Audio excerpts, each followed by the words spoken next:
Gasps echoed across the grand ballroom. In the middle of a luxurious charity dinner, a waiter suddenly slapped the billionaire's wife. Glasses froze midair. Cameras stopped flashing. The billionaire rose slowly, fury in his eyes, but what he did next shocked everyone even more. Instead of attacking the waiter, he asked him one calm question. Tears filled the waiter's eyes as he revealed the truth.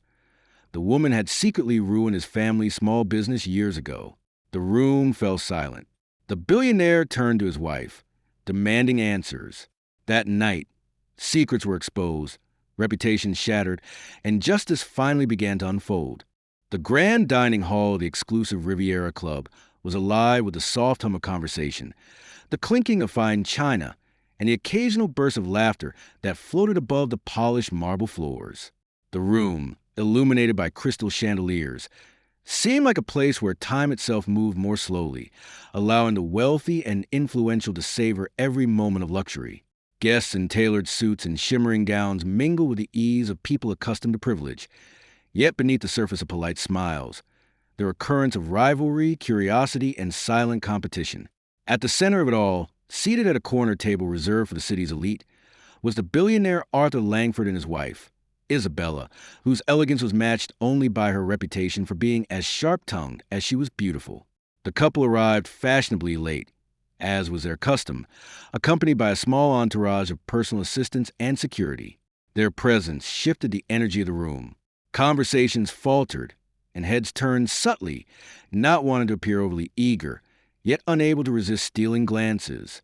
The Langfords were known not just for their wealth, but for the subtle power they wielded in business, politics, and social circles. Arthur's investments had made him a household name in elite financial publications, while Isabella, a former fashion icon turned philanthropist, carried an air of cultivated sophistication. She had mastered the art of making everyone feel simultaneously intimidated and enchanted. On this particular evening, the Langfords were attending a gala dinner that was rumored to host potential investors, celebrities, and influential politicians. The event had been months in the making, with organizers sparing no expense to create an atmosphere that whispered opulence at every turn. Waitstaff in crisp uniforms moved silently among the tables, attending to each guest with practiced precision, balancing trays laden with crystal glasses and silver platters. The scent of truffles, fresh herbs, and slow-roasted meats filled the air, mingling with the subtle fragrance of expensive perfumes. Isabella, seated with her back straight and eyes surveying the room with quiet calculation, occasionally allowed herself a thin smile as acquaintances approached to exchange pleasantries. Her charm was deliberate, her movements a combination of grace and authority. Arthur, seated beside her, had a calm, commanding presence, his demeanor that a man accustomed to being the center of attention without needing to assert it overtly. The two of them were a study in contrast and complement, a perfect partnership in both public image and strategic influence. As the evening progressed, the hum of conversation carried on, punctuated by the occasional toast. The head waiter, a man known in the club for his meticulous attention to detail, moved toward the Langford table with a tray in hand.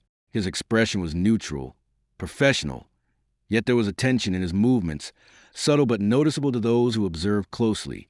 Perhaps it was the weight of serving someone like Isabella, whose expectations were rumored to be as exacting as her presence was commanding. Or perhaps it was the anticipation of an incident that was about to unfold, a spark that no one, not even the waiter himself, could predict. The atmosphere shifted in an instant, words frozen mid-sentence, laughter suspended, and glasses held in poised hands. All attention converged on a Langford table. It happened so quickly that at first, no one fully comprehended the reality of the moment. The waiter, without warning or any visible cause, raised his hand and slapped Isabella across the cheek. The sound, sharp and unexpected, reverberated through the dining hall like a gunshot. Shock waves of disbelief passed from table to table. Forks paused midair. Conversations dissolved into stunned silence, and all eyes turned toward the unfolding drama. Isabella, known for her composure, froze. Her eyes widened in a way that no social etiquette could contain, a rare crack in the perfectly curated persona she presented to the world. Arthur, quick to react, rose halfway from his chair, his expression a mixture of fury and disbelief. The other diners, initially unsure how to respond, whispered and gasped, the collective tension in the room so thick that it seemed almost tangible. What could provoke such an audacious act in such a controlled and elite environment? The waiter, still holding the tray, appeared momentarily stunned himself, as if the action had been involuntary or spurred by a sudden and unexplainable impulse. There was a brief pause, a heartbeat in which the entire room seemed to exist in suspension. Then came the murmurs, some questioning, some scandalized, some incredulous. How could anyone, let alone a member of the serving staff, strike a woman like Isabella Langford in a place where appearances and decorum were sacred? The incident defied social norms, and the audacity of it sent ripples of tension across the room. At that moment, it was impossible to predict what would happen next. Guests instinctively turned to each other, seeking reassurance or confirmation that they had witnessed what their eyes had seen. Cameras flashed as someone discreetly attempted to capture the event, the modern necessity of social media documentation colliding with the old-world elegance of the Riviera Club. In the corner, a journalist discreetly scribbled notes, realizing that this unexpected moment could become the centerpiece of tomorrow's headlines. Yet amidst the chaos, Isabella regained a fraction of her composure, her mind racing through possible reactions. Would she scream? Would she demand immediate justice? Or would she, in the way that had made her infamous, transform the moment into an assertion of power? Arthur's eyes met hers, and in that glance, the unspoken understanding was clear. This incident, while shocking, would not define them unless they allowed it to. Somewhere beneath the shock and humiliation, a plan began to form, one that would turn an act of audacity into a carefully calculated response. The waiter, now fully aware of the magnitude of his actions, lowered his hand slightly, his face pale and strained with a mixture of fear and defiance. His colleagues froze in place, unsure whether to intervene or to wait for the inevitable eruption of authority from the Langford table. The room held its collective breath, waiting for the first words to break the silence, for the dominoes of consequence to begin falling. In that suspended moment, the ordinary rules of society seemed inverted. A single gesture had transformed an elegant dinner into a tense theater of uncertainty, where wealth, power, and human instinct collided with dramatic intensity. The ripple of shock that surged through the Riviera Club after the slap was almost tangible. Conversations, once polite and controlled, dissolved into whispers, gasps, and hurried glances. Every eye in the room was fixed on the Langford table, yet no one dared approach, as though some invisible force had warned them to pause. Arthur's fingers tightened around the edge of the table, knuckles white, while Isabella's hand lifted unconsciously to her cheek, tracing the lingering warmth of the slap as if trying to understand what had just transpired. The waiter, pale and rigid, remained frozen in place, the tray in his hands trembling slightly as if it were a part of him but not entirely under his control. For a few tense moments, the world seemed to contract to that single, horrifying second, the echo of the slap reverberating in the minds of everyone present. Some guests instinctively reached for their phones, their instincts split between documenting the scandal and ensuring they were seen as impartial witnesses. A young socialite whispered furiously to her companion, words tumbling out in a mix of incredulity and fear. Did that really just happen? In front of everyone. Meanwhile, the waitstaff exchanged hurried glances, faces pale under the bright light of the chandeliers, unsure whether to intervene or wait for a command from the management. Arthur finally broke the silence, his voice low but charged with an undercurrent of authority. "Step away from my wife," he said, the words carrying a weight that silenced even the murmuring guests. His calm tone belied the intensity of his emotions. He had spent decades cultivating an image of control and power, yet nothing in his experience had prepared him for such a public and humiliating attack on the woman he admired and respected. His eyes, sharp and calculating, bore into the waiters, demanding answers without uttering a single interrogative. Isabella, recovering her composure faster than most would have thought possible, leaned back slightly in her chair, her posture impeccable, as if daring anyone to misinterpret her vulnerability. Her eyes, once wide with shock, now gleamed with a flicker of restrained fury. She was a master of control, a woman who had learned that public image and private strength often depended on timing, precision, and strategy. In that fleeting moment, she understood the paradox of power. Vulnerability could be as potent a weapon as dominance if wielded correctly. The waiter's hand shook violently as he set the tray down on a nearby side table, avoiding eye contact. His jaw worked silently, as though he were trying to summon words that refused to materialize. I don't know why he began, only to trail off under the weight of the room's scrutiny. It was a rare lapse for a man trained to navigate the delicate choreography of service in a world where the slightest mistake could ruin reputations and careers. Tonight, he had broken every rule, and the consequences were already forming like storm clouds overhead. Guests at neighboring tables whispered in frantic hushes, speculating wildly. Some imagined a hidden vendetta, an illicit grudge, or a moment of madness. Others questioned whether it was a publicity stunt orchestrated by the Langfords themselves, a calculated act designed to stir attention in elite social circles. Yet no theory could fully explain the raw audacity of the act, the sheer impossibility of a subordinate striking someone of such social stature without immediate repercussions. The tension in the room was electric, as if the entire social hierarchy had momentarily inverted, leaving everyone uncertain of their next move.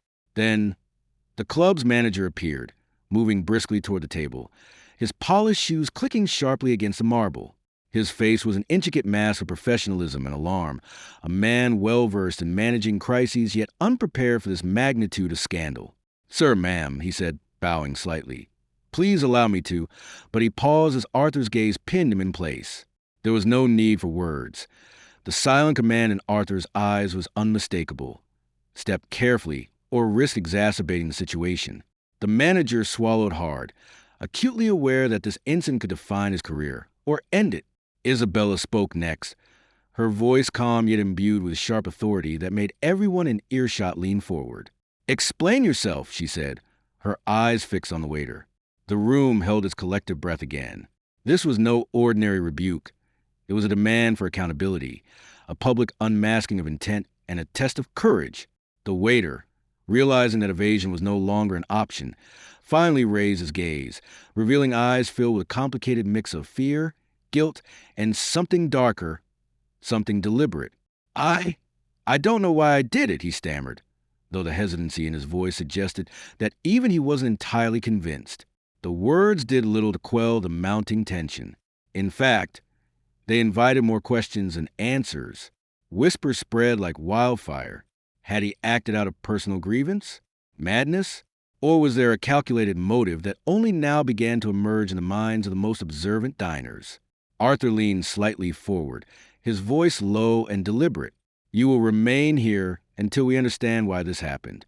No one leaves. No one speaks without permission." The weight of his authority settled over the table like a physical presence. In that instant, the power dynamic was unmistakable. The billionaire and his wife, though the targets of an unthinkable assault, were asserting control over a situation that could have easily spiraled into chaos. Around them, the room slowly regained composure, though the tension lingered like a thick fog. Guests returned to their seats, but their attention remained split between the Langfords and the unfolding drama. The whispers continued, punctuated by the occasional clink of silverware, as if the dining hall itself were straining to return to normalcy, while acknowledging that some boundary had been irrevocably crossed. For some, the incident was thrilling. For others, deeply unsettling. Meanwhile, Isabella's mind raced. She knew that how she responded in the next few moments would define not only the evening, but potentially her entire public image. To react with uncontrolled anger would make her appear vulnerable, even unstable. To ignore the act entirely could be interpreted as weakness. Instead, she chose a middle path, measured composure paired with subtle, incisive interrogation. She leaned slightly closer to the waiter, her voice dropping to a level that was soft enough to require his full attention. "I suggest you tell the truth now," she said, "because whatever your reason, it will not remain hidden for long." The waiter swallowed, beads of sweat forming on his brow. His lips parted, closed, then parted again, and finally, a single, tremulous word escaped. "Revenge." The word cut through the room like a blade. Suddenly, the carefully constructed layers of civility and social grace collapsed under the weight of revelation. Revenge? For what? Against whom? The ambiguity of the word sent a shiver through the crowd. forcing every guest to reevaluate everything they had assumed about the situation. Arthur's eyes narrowed. "Explain," he demanded, his voice icy yet controlled. The waiter hesitated, as though weighing the cost of honesty against the danger of deception. Isabella, still poised, watched with an intensity that made it impossible to lie. The room seemed suspended once again, the chandeliers above flickering with a subtle movement of tension as the first hints of story behind the act began to surface. In that moment, the Riviera Club was no longer just a venue for opulent dining. It had become a stage for a drama of power, pride, and unforeseen consequences. The guests, once passive observers, were now participants in a narrative that would unfold in ways none could anticipate. The question lingered in the air. What had driven a waiter to commit such an audacious act? And what would happen next in a world where wealth, influence, and reputation dictated the terms of reality? The revelation of the word revenge hung in the air like a guillotine blade, sharp and unyielding. A collective gasp spread through the Riviera Club, punctuated by the nervous shuffle of heels and the faint clatter of silverware. Guests leaned forward in disbelief, their eyes darting between Isabella, Arthur, and the trembling waiter. The word alone suggested a backstory, something deep, personal, and perhaps explosive, but the specifics remained shrouded in mystery. Every mind in the room began spinning its own theories, some plausible, others fantastical, yet none could fully capture the intensity of what had just occurred. Arthur's jaw tightened, his knuckles still gripping the polished edge of the table. He had seen the word written in contracts, whispered in boardrooms, and wielded as a threat in corporate battles, but never had it been delivered in such a direct, personal, and intimate confrontation. His gaze never left the waiter, studying the subtle micro-expressions, hesitation, fear, guilt, and a trace of something dangerously deliberate beneath the surface. Isabella, meanwhile, maintained her composure externally, but internally, her mind raced. Revenge was a loaded term. It suggested prior knowledge, planning, and a sense of grievance. But who could possibly seek revenge against him in such a bold, almost reckless manner? The waiter's voice, barely more than a whisper, carried the weight of his confession. "It's for what happened years ago," he said, glancing nervously around the room. His eyes flicked to Isabella, and for a brief moment, there was a spark of recognition, almost a silent acknowledgement of an old grievance. Every guest leaned in instinctively, straining to hear, yet the subtlety of the voice and the formal etiquette of the room made it impossible to catch every word. The atmosphere became a delicate balance of curiosity and fear, as if any sudden movement might ignite chaos. Isabella's piercing gaze softened, just enough to betray curiosity rather than fear. She leaned slightly forward, her voice a melodic yet commanding whisper that carried across the table. "You must be more precise. What do you mean years ago? And who suffered? Who decided we should pay for it tonight?" Her words, while calm, held the sharpness of a blade, cutting through the waiter's panic. The man swallowed audibly, beads of sweat now trickling down the sides of his face. He was caught between his long-nurtured desire for vengeance and the reality of standing before two of the city's most influential figures. Guests, sensing the gravity of the exchange, began to murmur again, but this time with restraint. The moment had shifted. No longer was this simply a shocking social incident.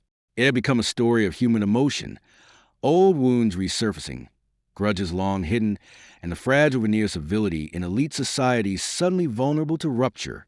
The waiter's hand twitched nervously as he fumbled for words, his mind working furiously to frame his confession in a way that might protect him from immediate retribution. Finally, the waiter's voice steadied, though still tinged with fear. "Years ago, I was dismissed from a position unfairly. I was young, desperate to survive. I blamed your influence, your decisions, for the life I could have had. Tonight, I saw an opportunity to make you feel the humiliation I carried for so long." He hesitated, his eyes flicking nervously toward Arthur. I didn't plan to harm anyone beyond making a statement." The room was utterly silent. The confession, though seemingly minor in scale compared to the act itself, carried immense weight. It revealed layers of complexity that the Langfords had not anticipated: human emotion, the lingering effects of perceived injustice, and the power of unresolved resentment. Arthur's eyes narrowed slightly, a storm of calculation beneath the calm exterior. He had built empires by understanding human nature, predicting reactions, and strategically responding to threats. Now, he was faced not with a business rival or political opponent, but a man whose pain had been nurtured over years and expressed in a moment of bold confrontation. Isabella, for her part, remained statuesque, her expression unreadable to anyone except those who knew her intimately. Yet beneath the surface, her mind raced through options. How should she respond? A public display of anger might satisfy a desire for immediate justice, but risked undermining her poise and social standing. To ignore the act could embolden the waiter or others like him. To confront him subtly and strategically might reclaim authority and transform a moment of vulnerability into an assertion of power. She chose the latter, leaning in slightly, her eyes locked on his. "You acted on old grievances," she said, her tone measured. "But understand this. No action, no matter how calculated, can escape consequences. You've chosen to confront us in public. Now, you will face the full implications of that choice." At that moment, the murmurs in the room shifted from mere speculation to intense fascination. Guests realized that they were witnessing a high-stakes negotiation, a battle of intellect, and was disguised as a simple social incident. Cameras flashed discreetly, some capturing the moment for posterity, others for social media outlets that thrived on scandal. The Riviera Club had transformed from a venue of opulence into a theater of drama, and every guest had become a witness to an unfolding narrative of power, revenge, and human psychology. Arthur leaned closer to Isabella, speaking in a low, controlled voice that only she could hear. "We need to handle this carefully. Escalation could spiral out of control. We must understand his true intentions before making any public judgment." Isabella nodded subtly, her mind already formulating a plan. They were a team accustomed to navigating crises, financial, social, and personal.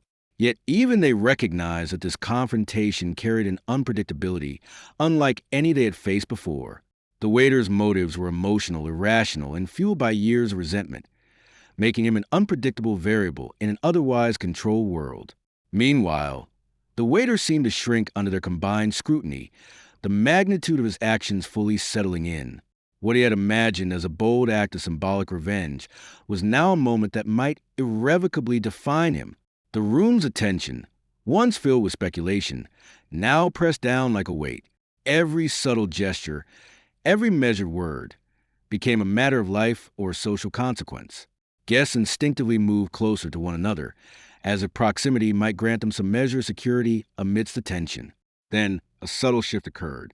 Isabella's voice, calm yet commanding, began to change the energy of the room. Rather than lashing out or demanding immediate punishment, she spoke with measured authority.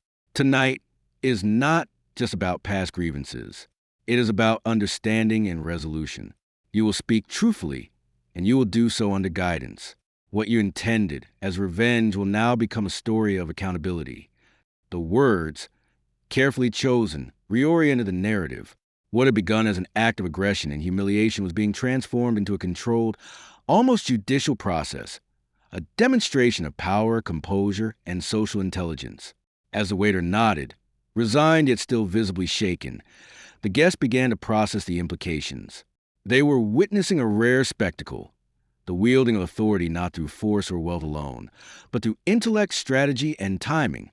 The Langfords, in turning the moment into a public yet controlled confrontation, were asserting dominance over a situation that could have easily humiliated them. Every guest sensed that the evening had become more than a dinner. It had become a lesson in the subtle, unpredictable interplay of human emotion, societal expectation, and power. And yet, beneath the composed surface, the storm was only beginning. The revelation of revenge hinted at deeper secrets, unspoken histories, and connections that no one in the room fully understood. The tension was now not just between the waiter and the Langfords, but among the guests themselves, each wondering what else might be revealed and who might be implicated next. In this charged atmosphere, the Riviera Club had become more than a stage for opulence. It had become a crucible where past injustices, human emotion, and social power collided in a spectacle that no one would soon forget. The Riviera Club had settled into a fragile calm, but beneath the surface, tension rippled like a storm ready to break. Guests, still whispering among themselves, could sense that the drama unfolding at the Langford table was far from over. What had begun as an audacious slap had evolved into a complex narrative of revenge, accountability, and human frailty. Arthur and Isabella, masters of perception and strategy, now stood at the center of a social and psychological maelstrom, their every gesture and word scrutinized by dozens of sharp, inquisitive eyes. Arthur's gaze remained fixed on the waiter, measuring him as if assessing the balance of threat and remorse. "You will explain every detail," he said, his voice calm but unyielding. "And you will do it honestly, without embellishment. The truth, once revealed, will determine what happens next." The waiter's shoulders sagged under the weight of the billionaire's authority. It was no longer just a slap. It was the opening of a reckoning, and everyone in the room sensed the gravity of what was about to unfold. The man took a deep breath, his hands trembling as he struggled to steady himself. "Years ago," he began, voice tight with emotion, "I was part of a small financial firm that collapsed after a deal fell through. I was blamed for mistakes that weren't mine. My career ended, my savings were gone, and I couldn't recover. I always believed that your decisions indirectly ruined me." His eyes flicked to Arthur and then to Isabella. "I resented you. I resented your influence. I wanted you to feel, even for a moment, the humiliation I endured." A collective murmur swept through the dining hall. The guests, who had been watching the interaction with curiosity and a twinge of fear, now began to understand the context behind the shocking act. Yet comprehension did not mitigate astonishment. The audacity of striking Isabella, a woman whose presence commanded respect, was almost incomprehensible, yet humanized by the story of grievance. Isabella listened, her expression a mask of composure, though inside, her mind worked rapidly, calculating the consequences, the options, and the responses that would allow her to retain dignity while asserting authority. Arthur, eyes narrowed, leaned slightly forward. "And you believe that this act, this single, impulsive gesture, could somehow balance decades of professional misfortune?" There was no malice in his question, only the cold, precise curiosity of a man who had faced countless threats in boardrooms, negotiations, and even hostile takeovers, yet rarely something so personal and audacious. The waiter shook his head, unable to meet the billionaire's piercing gaze. I didn't think beyond the moment. I just wanted you to understand my anger." Isabella's response was measured, but deadly effective in its social power. She tilted her head slightly, her eyes locking with his. "You sought revenge, believing it would satisfy the injustice you felt. And yet," she paused, allowing the weight of her words to settle, "revenge is only effective when it teaches something beyond the initial act. Do you understand that?" The waiter's silence, filled with dread and recognition, confirmed that he did. Arthur stood, his height and presence commanding immediate attention. "There are consequences for every action," he said, his voice echoing slightly in the grand dining hall. "Your act, while understandable in emotion, was reckless in execution. You will make amends, not through words alone, but through meaningful restitution. You will understand the systems you disrupted, the lives your impulsiveness affected, and you will rectify them as best you can." The room remained silent, the weight of Arthur's words pressing on every guest, every member of staff. Then Isabella spoke again, softer this time, but with an undeniable authority that captured every listener. "We all carry grievances.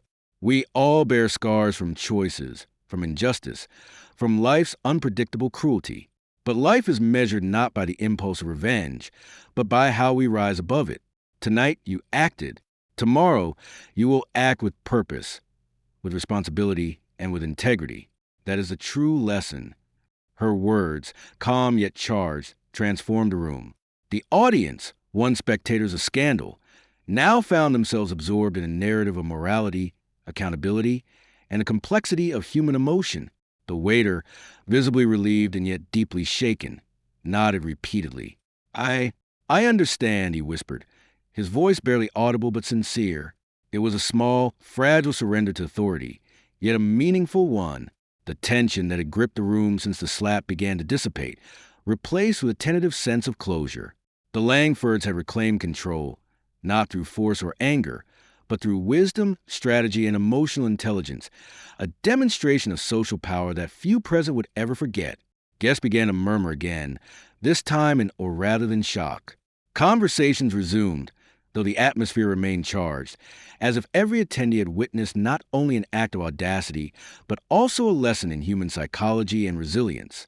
The Riviera Club, normally a temple of opulence and controlled decorum, had been transformed into a theater of revelation, where privilege, power, and morality intersected in ways few could predict. Cameras discreetly captured the moment, but the real story unfolded not in photographs or social media posts. It unfolded in the minds of everyone present, a story of consequence and human complexity. Arthur sat once more, reaching for Isabella's hand under the table, a subtle gesture that conveyed solidarity and understanding. She returned the squeeze with a soft, knowing smile.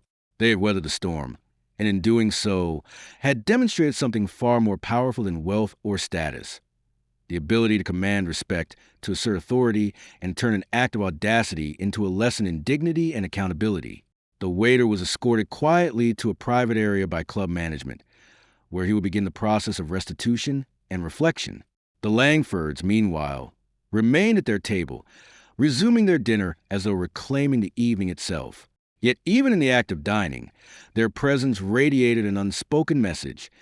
No challenge to their dignity or the principles they embodied would go unanswered, but it could be addressed with intelligence, strategy, and controlled authority. As the night wore on, the Riviera Club slowly returned to its typical rhythm, but the story of the slap and its aftermath lingered in every mind present. Whispers of the event would circulate for days, weeks, even months.